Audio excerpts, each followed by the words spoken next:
بسم اللہ الرحمن الرحیم۔ کمانڈر نے وعدہ کیا تھا کہ وہ روس میں سونیا کی ہدایت کے مطابق عمل کرتا رہے گا، اور سونیا کی پہلی ہدایت یہی تھی کہ کوئی منکی مین کسی عورت میں دلچسپی نہ لے اور کسی فرد کو نقصان نہ پہنچائے۔ صرف کھانوں اور کپڑوں کے معاملے میں مجبور ہو کر انہیں نقصان پہنچا رہے تھے۔ سونیا چاہتی تھی وہ تمام منکی مین اچانک ظاہر نہ ہوں، اس طرح دہشت پھیلتی، پولیس اور فوج سے ان کا تصادم ہو سکتا تھا۔ سونیا نے وہاں کے باشندوں کو خوفزدہ نہیں ہونے دیا، انہیں تجسس میں مبتلا کیا۔ اگر انہیں جانی اور مالی نقصان پہنچتا تو وہ خوفزدہ ہوتے۔ وہ جستجو میں تھے کہ کھانا اور لباس چرانے والے کون ہیں۔ پھر ابتدا میں وہ منکی مین کہیں نظر آ کر نظروں سے اوجھل ہونے لگے، پھر تو سینکڑوں ہزاروں لوگ ہاتھوں میں کیمرے لے کر گھومنے لگے۔ اس طرح وہ جہاں نظر آتے تھے ان کی تصاویر اتار لی جاتی تھیں۔ اس طرح یہ بات عام ہو گئی کہ ان کے شہر میں بندرنما انسان موجود ہیں جو کبھی نظر آتے ہیں اور کبھی غائب ہو جاتے ہیں۔ اس طرح چھپنے والے پراسرار اور خطرناک ہوتے ہیں، لیکن انہوں نے کسی کو نقصان نہیں پہنچایا تھا۔ کبھی رات کو تنہائی میں اچانک سامنے آ کر کسی کو نہیں ڈرایا تھا۔ چونکہ خوف نہیں تھا، اس لیے لوگ اب انہیں اپنے سامنے دیکھنا چاہتے تھے، ان سے باتیں کرنا چاہتے تھے۔ جب وہ خود ہی ان سے گفتگو کرنے پر آمادہ ہو گئے تو کمانڈر نے فون کے ذریعے پولیس کے ایک اعلیٰ افسر سے کہا، میں اپنے چند ساتھیوں کے ساتھ آپ سے ملاقات کرنا چاہتا ہوں۔ اس ملاقات کے دوران شہر کے میئر بھی موجود ہوں گے تو ہمیں خوشی ہوگی۔ شام کو میئر کے دفتر میں ملاقات کا وقت مقرر ہوا۔ کمانڈر نے اپنے ایک ماتحت کو چند جانثاروں کے ساتھ مذاکرات کے لیے بھیجا۔ وہ سب میئر کے ایک میٹنگ ہال میں آئے۔ وہاں شہر کے اکابرین کے علاوہ فوجی افسران بھی تھے۔ وہ سب ان بندرنما انسانوں کو دیکھ رہے تھے۔ میئر نے کہا، ہم یہ جانتے ہیں کہ تم لوگ خلائی زون سے آئے ہو۔ امریکہ اور اسرائیل میں ہمارے جو جاسوس ہیں وہ تمہاری تصاویر کے ساتھ تمہارے بارے میں تفصیلی رپورٹ بھیجتے رہے ہیں، پھر سیٹلائٹ کے ذریعے تمہیں ٹی وی پر بھی دیکھا ہے۔ ایک فوجی افسر نے کہا، عوام میں سے بھی بعض لوگوں نے دیکھا ہوگا، لیکن اکثریت کے لیے تمہارے جیسے منکی مین عجوبہ ہیں۔ ایک اور افسر نے کہا، یہ دانش مندی کا ثبوت دے رہے ہو کہ عوام کے سامنے اچانک ظاہر نہیں ہو رہے ہو اور کسی کو نقصان نہیں پہنچا رہے ہو۔ کمانڈر کے ماتحت منکی مین نے کہا، ہم تم سے اور تمہاری قوم سے کوئی دشمنی نہیں ہے، ہماری ذات سے صرف اتنا نقصان ہو رہا ہے کہ ہم یہاں کا اناج کھا رہے ہیں اور لباس پہن رہے ہیں۔ کیا تم لوگ اناج اور کپڑوں تک محدود رہو گے؟ جو عزائم لے کر امریکہ اور اسرائیل گئے تھے، کیا وہ عزائم لے کر یہاں نہیں آئے ہو؟ ہمارے عزائم جارحانہ نہیں ہیں، لیکن جب ہمیں رہنے کے لیے زمین نہیں دی جاتی تو ہم جارحیت پر مجبور ہو جاتے ہیں۔ دوسرے منکی مین نے کہا، ہم بھی تمہاری طرح خدا کی بنائی ہوئی مخلوق ہیں، ہمیں بھی اس دنیا میں رہنے کا حق ہے۔ امریکہ اور اسرائیل میں تمہارے حقوق تسلیم نہیں کیے گئے، تم وہاں سے بھاگ کر یہاں آئے ہو۔ کیسے توقع کرتے ہو کہ ہم اپنے ملک میں تمہاری پوری قوم کا بوجھ برداشت کریں گے؟ سب سے پہلے یہ خیال اپنے دماغ سے نکال دو کہ ہم امریکہ اور اسرائیل سے بھاگ کر آئے ہیں، ہم کسی مجبوری سے وہ ممالک چھوڑ کر نہیں آئے ہیں۔ جھوٹ نہ بولو، تم مجبور ہو کر آئے ہو، ہم سے کوئی بات چھپی ہوئی نہیں ہے۔ ہمارے سراغر سانوں نے بتایا ہے کہ اسرائیل میں تمہارے منکی ماسٹر کو یرغمال بنا کر رکھا گیا ہے۔ کیا یہ غلط ہے؟ یہ درست ہے، منکی ماسٹر وہاں ایک قیدی ہے، لیکن یہ غلط ہے کہ ہم منکی ماسٹر کی سلامتی کی خاطر آئے ہیں۔ ہمارا ماسٹر چند روز میں پہنچ جائے گا۔ دوسرے منکی مین نے کہا، پھر یہ کہ امریکہ ہمارا کوئی ماسٹر قید نہیں ہے۔ امریکہ میں ہمارا کوئی ماسٹر قید نہیں ہے، وہاں ہماری کوئی مجبوری نہیں ہے، اس کے باوجود ہم نے امریکہ چھوڑ دیا ہے۔ تم رہائش کے لیے ہمارے ملک کو ترجیح کیوں دے رہے ہو؟ یہ دنیا کا سب سے وسیع و عریض ملک ہے، اس کے شمالی حصے میں اتنی شدید سردی اور برف باری ہوتی ہے کہ وہاں آبادی برائے نام ہے۔ ہم اس غیر آباد برفانی علاقے میں اپنی بستی بسائیں گے۔ اس بستی کو بسانے کے سلسلے میں ہم سے تعاون کرو گے تو ہمیشہ فائدے میں رہو گے۔ تم ہمیں کیا فائدے پہنچاؤ گے؟ ہمارے پاس لیزر گنیں ہیں جن کے مقابلے میں بڑی سے بڑی فوج ٹھہر نہیں سکتی۔ تمہارے سراغر سانوں نے بتایا ہوگا کہ ہمارے پاس نادیدہ بنانے والی گولیاں اور فلائنگ کیپسول ہیں۔ ہم اس ملک میں تمہاری فوج کا ہر اول دستہ بن کر رہیں گے۔ اس میں کوئی شبہ نہیں کہ تمہارے پاس جو غیر معمولی چیزیں ہیں ان کے ذریعے ہم امریکہ پر غالب آ کر سپر پاور کہلا سکتے ہیں، لیکن ایسا کرنے کے لیے ہم بندروں کے سامنے صفر پاور ہو جائیں گے، ہمیشہ تمہارے محتاج رہیں گے۔ فوج کے اعلیٰ افسر نے پوچھا، کیا تم ہمیں لیزر گنیں، گولیاں اور کیپسول دو گے؟ یہ چیزیں لے کر کیا کرو گے؟ یہ تمہارے لیے غیر ضروری ہیں کیونکہ ہم تمہاری فوج بن کر رہا کریں گے۔ ہمیں تمہاری نہیں، تمہاری چیزوں کی اور ان کے فارمولوں کی ضرورت ہے۔ ہم یہاں پوری طرح آباد ہونے کے 1 برس بعد مطلوبہ فارمولے دیں گے۔ ہم 1 برس کے بہلاوے میں نہیں آئیں گے۔ اب وہ گولیاں اور کیپسول صرف تمہاری جاگیر نہیں ہیں، یہ بابا صاحب کے ادارے میں پہنچ چکے ہیں، ہندوستان کی دیوی کے پاس ہیں، اسرائیلی فوجیوں کے پاس بھی ہیں اور یقیناً امریکیوں کے پاس بھی ہوں گے، اور وہ لوگ اپنی اپنی لیبارٹری میں ان کا طبی اور سائنسی تجزیہ کر رہے ہوں گے۔ دوسرے فوجی افسر نے کہا، تمہاری اطلاع کے لیے عرض ہے کہ ہم اس نعمت سے محروم نہیں ہیں۔ ہمارے ایک ذہین اور جیالے سراغرسا نے اسرائیل میں ایک یہودی فوجی کو اور ایک منکی مین کو ہلاک کیا تھا۔ ان کے لباس سے ہمیں درجنوں گولیوں اور کیپسولوں کے علاوہ 2 لیزر گنیں بھی حاصل ہوئی تھیں، وہ سب ہمارے پاس محفوظ ہیں۔ ہمارے ڈاکٹر، سائنسداں اور اسلحے کے ماہرین دن رات مصروف ہیں۔ ہم بہت جلد تمہاری طرح ان غیر معمولی چیزوں کے حامل ہو جائیں گے۔ یہ اچھی بات ہے، ہم تمہاری فوجی نہ صحیح اچھے دوست بن کر رہیں گے۔ دوست بن کر ہم سے سمجھوتا کرو، ہمیں رہنے کے لیے شمالی علاقے کا کچھ حصہ دو۔ اگر ہم دینے سے انکار کریں تو پھر بھی ہم یہاں رہیں گے۔ ہم اب ایک ملک سے دوسرے ملک بھٹکنا نہیں چاہیں گے۔ ہم یہاں رہنے کا اٹل اور آخری فیصلہ کر کے آئے ہیں۔ ہم وارننگ دیتے ہیں، ہمارے ملک کی زمین پر قبضہ نہ کرو، ناکام رہو گے۔ اس دنیا میں ملک اسی کا ہوتا ہے جس کا قبضہ ہو جائے، اور ہم پورے ملک پر نہیں، صرف ایک چھوٹے سے ویران علاقے پر قبضہ جمائیں گے۔ اگر تم رکاوٹیں پیدا کرو گے تو ہم اسلحے کے ذریعے تمہارا مقابلہ نہیں کریں گے۔ کیا صرف گولیوں اور کیپسولوں کے ذریعے ہمیں پریشان کرو گے؟ تمہیں پریشان کرنے کے لیے اتنا کافی ہے کہ تم سے آزادی حاصل کرنے والی مسلم ریاستوں ترکمانستان، ازبکستان وغیرہ کو ہم لیزر گن جیسا جدید اسلحہ سپلائی کریں، ان کی مالی مدد کریں اور تمہارے مقابلے میں تمام ریاستوں کو مستحکم بنائیں۔ ابھی چچینیا کے عذاب سے نہیں نکلے ہو، ہم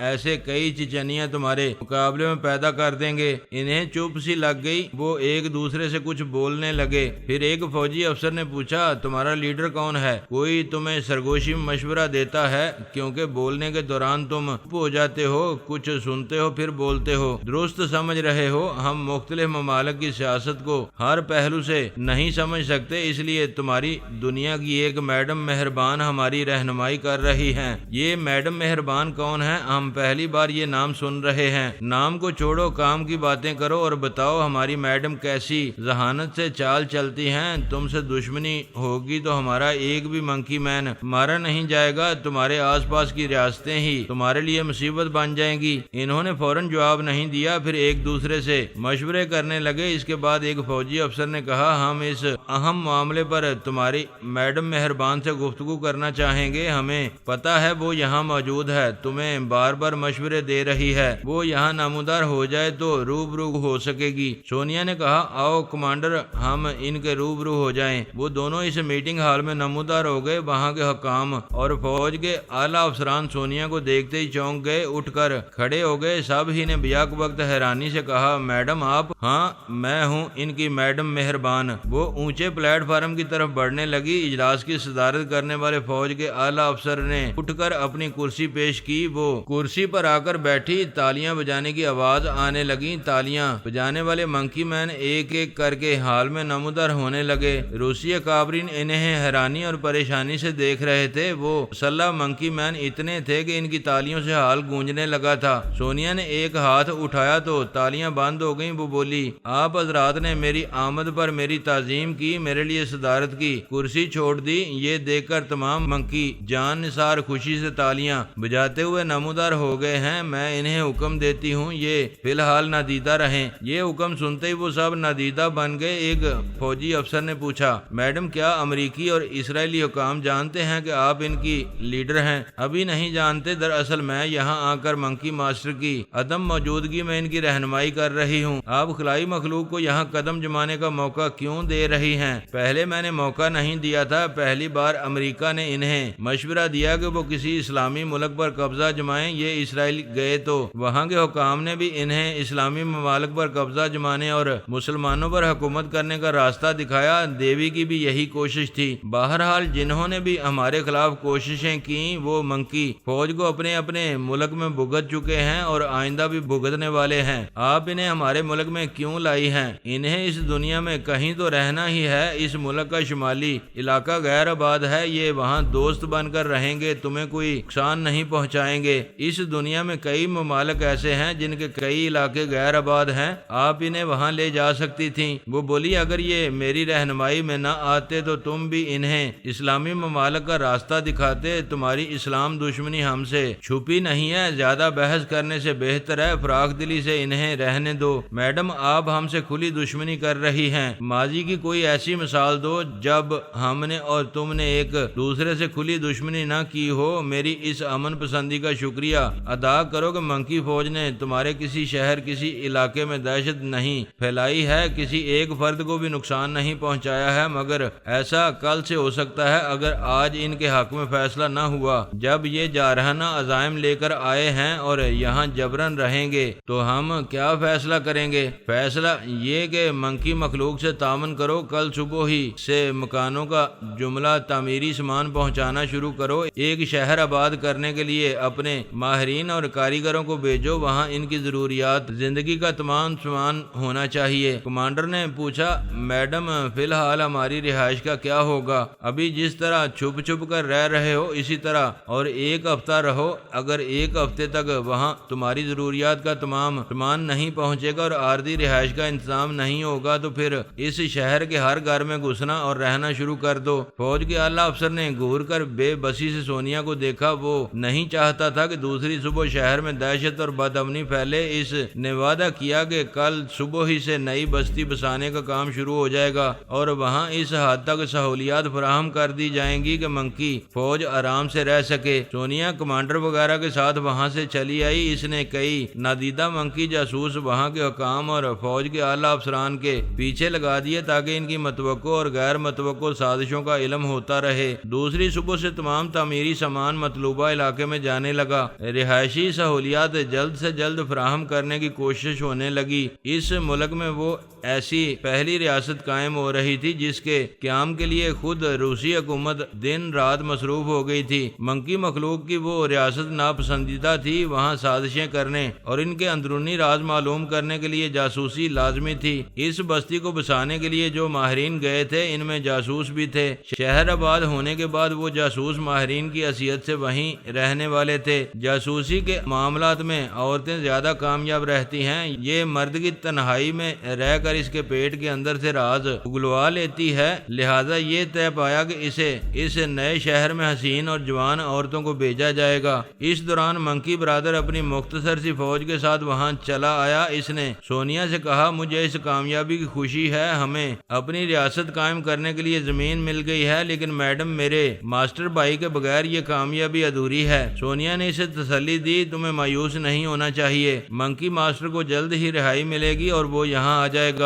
پھر وہ کمانڈر سے بولی، برادر کو ماسکو سے لے کر ہمارے نئے شہر تک اہم باتیں بتاؤ، ان علاقوں کی سیر کراؤ تاکہ یہ تمام علاقوں کو اچھی طرح جان لے۔ منکی برادر نے کہا، پہلے میں ماسکو شہر دیکھوں گا۔ کمانڈر اس کے ساتھ سیر کے لیے نکلا، کہنے لگا، برادر ہم سب عورتوں کے رسیا ہیں لیکن تم کچھ زیادہ ہی ہو، میں تمہیں سمجھاتا ہوں، صرف 4 دن تک اور صبر کرو، پھر ہم اپنے شہر میں اپنی پسند کی عورتیں لے آئیں گے۔ اس نے کہا، عورتوں عورتوں کے ذکر پر انڈیا یاد آ رہا ہے۔ وہاں کی عورتیں بڑی حسین اور نمکین ہوتی ہیں۔ ایسی باتیں نہ کرو، جذبات بھڑکتے ہیں۔ اپنے ماسٹر بھائی کے بارے میں سوچو، پتہ نہیں وہ قیدی کی حیثیت سے کس حال میں ہوگا۔ میں ماسٹر بھائی کی قید اور بے بسی کے بارے میں سوچتا ہوں تو دل چاہتا ہے ایلپا کو چیر پھاڑ کر رکھ دوں۔ میں اپنے بھائی کی خیریت سے رہائی کے بعد ایلپا کو زندہ نہیں چھوڑوں گا۔ جوش میں نہ آؤ، تم اسے قتل کرنے جاؤ گے تو دوبارہ اس پر مر مٹو گے۔ وہ عورت بہت مکار ہے، اس کا پھینکا ہوا جال نظر نہیں آتا،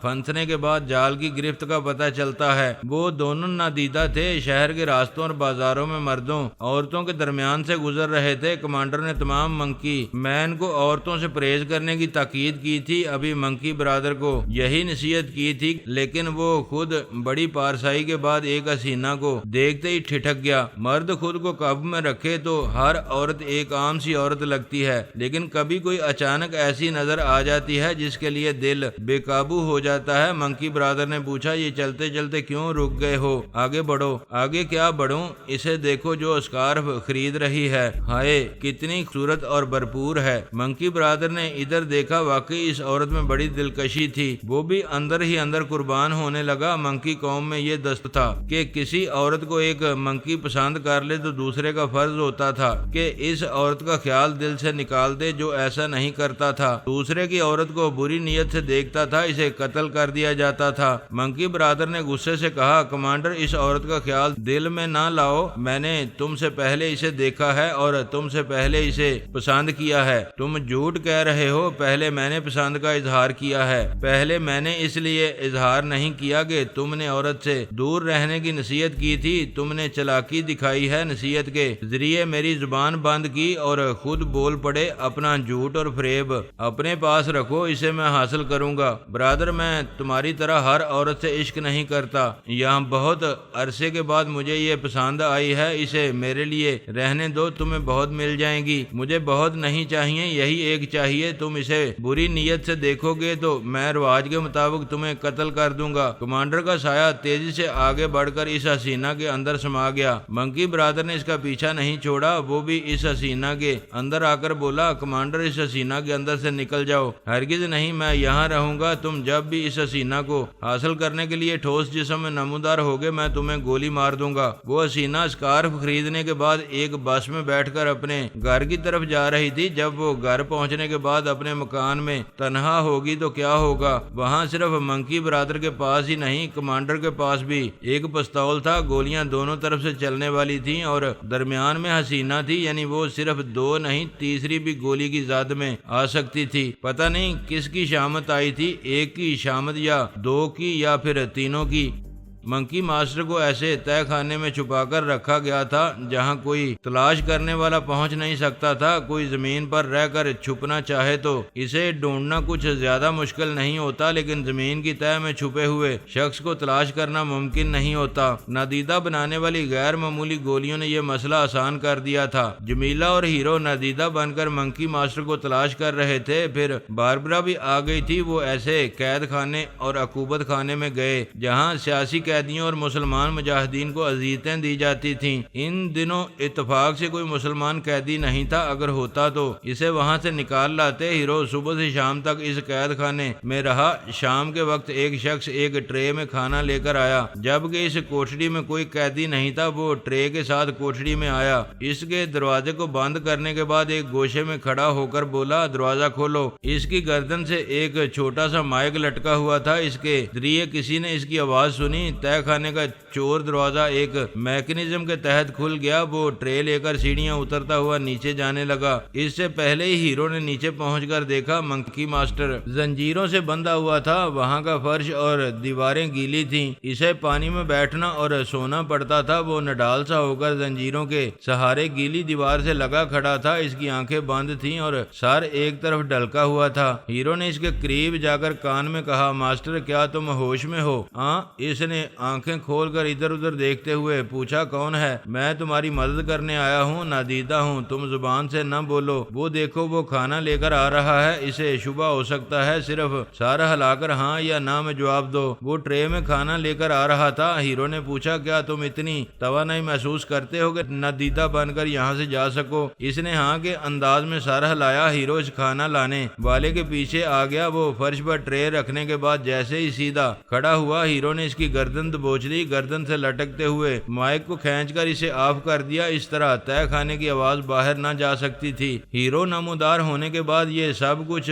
کر رہا تھا۔ منکی ماسٹر اسے سوالیہ نظروں سے دیکھ رہا تھا اور سوچ رہا تھا یہ منکی مین ہماری قوم کا نہیں ہے، پھر یہ کون ہے؟ ہیرو نے اس وقت تک اس کی گردن نہیں چھوڑی جب تک کہ اس کا دم نہیں نکلا۔ وہ بے ہوش ہو کر فرش پر گر پڑا۔ ہیرو نے ماسٹر کے پیچھے آ کر اس کے سر سے برین گارڈ لگاتے ہوئے کہا اب کوئی ٹیلی پیتھی جاننے والا تمہارے دماغ میں نہیں آئے گا۔ یہ نادیدہ بنانے والی گولی منہ میں رکھو اور سایہ بن کر میرے اندر سما جاؤ۔ منکی ماسٹر گولی نکل کر سایہ بنتے ہی زنجیروں کی گرفت سے نکل آیا۔ وہ زنجیریں قیدی سے محروم ہو کر ادھر ادھر ہلنے لگیں۔ وہ ہیرو کے اندر سما گیا۔ وہ مائک بند تھا، تہہ خانے کی آواز باہر نہیں جا رہی تھی۔ ہیرو باہر آ گیا، اس قید خانے سے بھی نکل آیا، پھر منکی ماسٹر کو اپنے ساتھ لے کر ایک خفیہ رہائش گاہ کی طرف جانے لگا۔ کھانا لے جانے والے کا رابطہ قید خانے کے انچارج سے رہا کرتا تھا۔ وہ کھانا دے کر فوراً واپس آتا تھا، پھر مائک کے ذریعے کہتا تھا کہ وہ تہہ خانے سے باہر آ گیا ہے۔ اس کے بعد انچارج اپنے کمرے سے ایک کل گما کر چور دروازے کو بند کر دیتا تھا۔ اس روز کھانا لے جانے والے کی آواز واپسی پر سنائی نہیں دی۔ انچارج نے کئی بار اپنے مائک کے ذریعے اسے مخاطب کیا، پھر سپاہیوں کے ساتھ تیزی سے چلتا ہوا تہہ خانے میں آیا تو پتا چلا پنچھی اڑ گیا ہے۔ الپا کو اطلاع ملی تو اس کے ہوش اڑ گئے۔ وہ تیش میں انچارج اور وہاں کے دوسرے ذمہ دار افراد کو سزائیں دینے لگی، غصے سے گالیاں دے دے کر ان کے دماغوں میں زلزلے پیدا کرنے لگی۔ ایسا کرنے سے پنجرا توڑ کر جانے والا پنچھی واپس نہیں آ سکتا تھا۔ اس نے برین آدم کو اور فوج کے اعلیٰ افسران کو یہ رویداد سنائی۔ سب بھی سن ہو کر سکتے میں رہ گئے۔ یہ خوف طاری ہونے لگا، اب منکی فوج آئے گی تو ان کا رویہ دوستانہ نہیں ہوگا، وہ یہاں درندے بن کر رہیں گے اور پوری یہودی فوج ایک بھی من مانی کرنے سے نہیں روک سکے گی۔ سب سے بڑی سزا یہ ہوتی کہ سزا نہ ملے لیکن سزا کا خوف طاری رہے۔ موت کل آئے گی یا آج آئے گی یا ابھی آئے گی، لمحے میں آنے والی ہے۔ موت کا وقت پہلے سے بتا دیا جائے، موت سے پہلے ہی آدمی مرتا رہتا ہے۔ یہی حال الپا کا تھا۔ یہودی اکابرین بھی منکی فوج کی صورت میں ایسی موت دیکھ رہے تھے جو انہیں جان سے نہ مارتی، ان کے شہریوں کو مارتی، ان کی بھوک مارتی اور ان پر غالب آ کر انہیں تباہ و برباد کرتی رہتی۔ وہ سمجھنے کی کوشش کر رہے تھے کہ منکی ماسٹر کس طرح قید سے نکل گیا۔ اسے تہہ خانے میں چھپا کر بڑے سخت پہرے میں رکھا گیا تھا۔ وہ اپنی مرضی سے فرار نہیں ہو سکتا تھا کیونکہ تنظیمی عمل کے زیر اثر تھا۔ یہ بات واضح طور سے سمجھ میں آئی کہ کوئی تہہ خانے میں آ کر اسے زنجیروں سے نجات دلا کر لے گیا ہے۔ ویسے اس نے جس طرح بھی رہائی حاصل کی ہو، یہ طے تھا اب ان پر مصائب اور مسائل کے پہاڑ ٹوٹنے والے ہیں۔ الپا نے کئی بار منکی ماسٹر کے دماغ میں پہنچنے کی کوششیں کی اور ناکام رہی۔ اعلیٰ حکام اور فوجی افسران احتیاطی تدابیر اختیار کرنے کے سلسلے میں ایک دوسرے سے مشورے کرتے رہے۔ جب صبح ہونے لگی تو چند گھنٹوں کے لیے سونا ضروری تھا۔ وہ کم از کم 4 گھنٹے سونے کے لیے اپنے اپنے کمرے میں آئے۔ ایسے وقت میں جمیلہ اور ہیرو نے مختلف یہودی اکابرین سے فون پر رابطہ کیا۔ فوج کے اعلیٰ افسران کے دماغ میں پہنچ کر پوچھا سونے جا رہے ہو؟ اس نے چونک کر اپنے سر کو تھام لیا، پھر پوچھا کون ہو؟ ایک ماما ہوں، مجھے حل کرنے سے پہلے نہیں سو سکو گے۔ دوسری طرف باربرا، جمیلہ اور ہیرو نے بھی فون پر اعلیٰ افسران اور دوسرے اکابرین سے یہی کہا کہ وہ ماما ہیں، انہیں حل کرنے سے پہلے کوئی نہیں سو سکے گا۔